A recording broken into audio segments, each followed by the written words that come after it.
An 8-month-old baby has died in the fire which gutted the Abuja slum close to the Cocoa Marketing Board in the Central Business District of Accra. Over 1,000 shanty houses were razed by the fire, suspected to have been ignited from a candle flame Tuesday evening.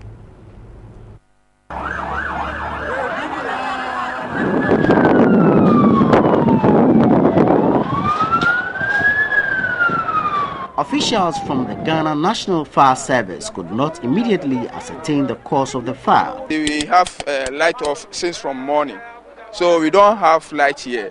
But what I hear is that they say someone used a candle, so that brought the whole cause of this fire outbreak.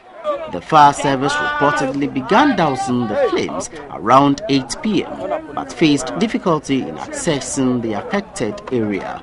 If you have a fire that you can't get close to the fire and be able to contain the fire is one of the biggest things that you should be looking out for. The firefighters also explained there was no water hydrant in the area. An 8-month-old baby is believed to have died after a burning structure fell on him.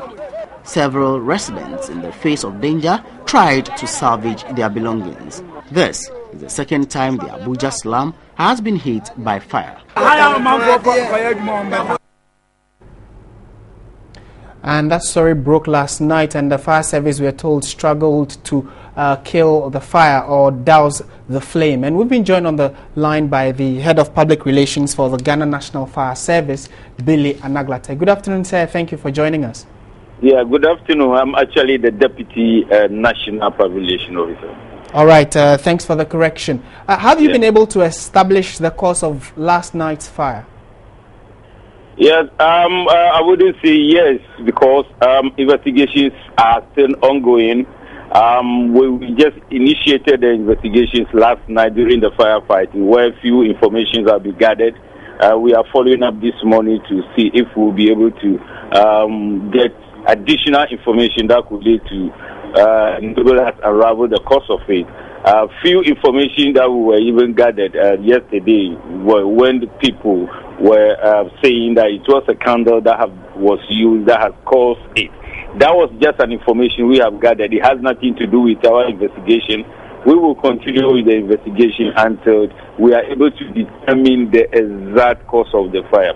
So those information, yes, we have collected them and we are looking at them, but our technical investigation needs to unravel the exact cause of it. Either we should confirm or otherwise of what information we've gathered. Okay, what were your immediate challenges when you got to the scene of the fire? Thank you for this question. When our first tender even got to the scene within 5 minutes, they were to even stop at a distance waiting for other trucks that were parked at the place until those trucks were actually moved out of the place for after 6 to 10 minutes before they were able to drive to where they have to park. Even that, they were not able to get to the actual scene.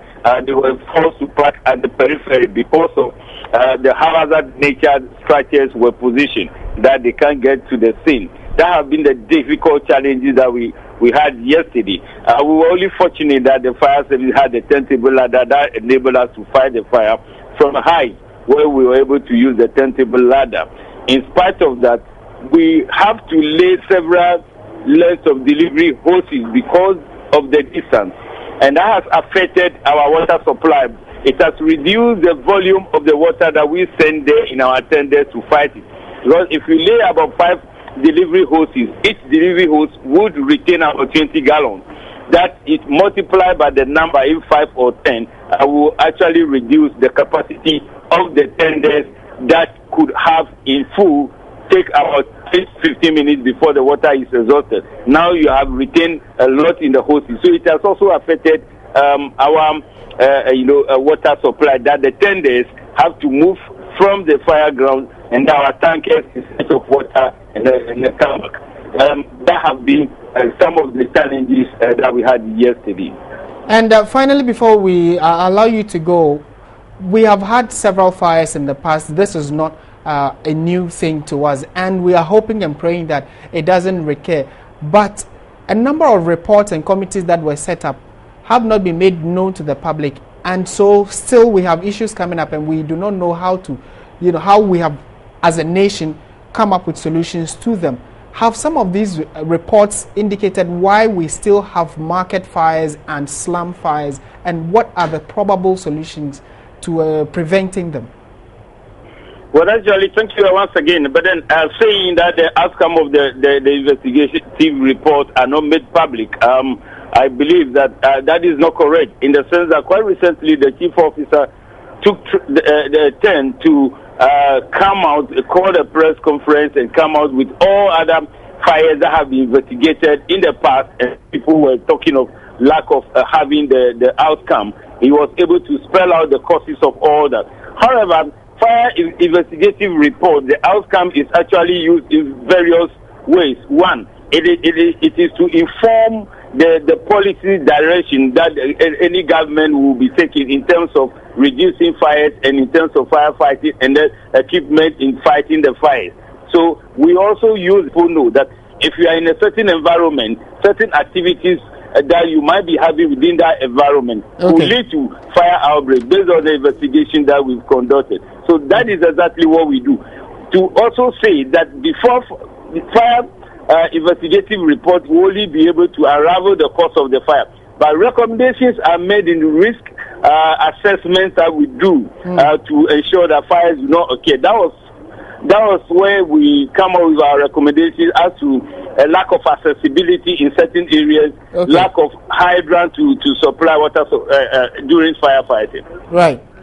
All right. We are grateful for your time, Billy Anaglata. He is the Deputy Public Relations Officer for the Ghana National Fire Service, and we are told that from that fire, an 8-month-old baby died as a result of the fire. Go to our website, tv3network.com, for details of these stories and more.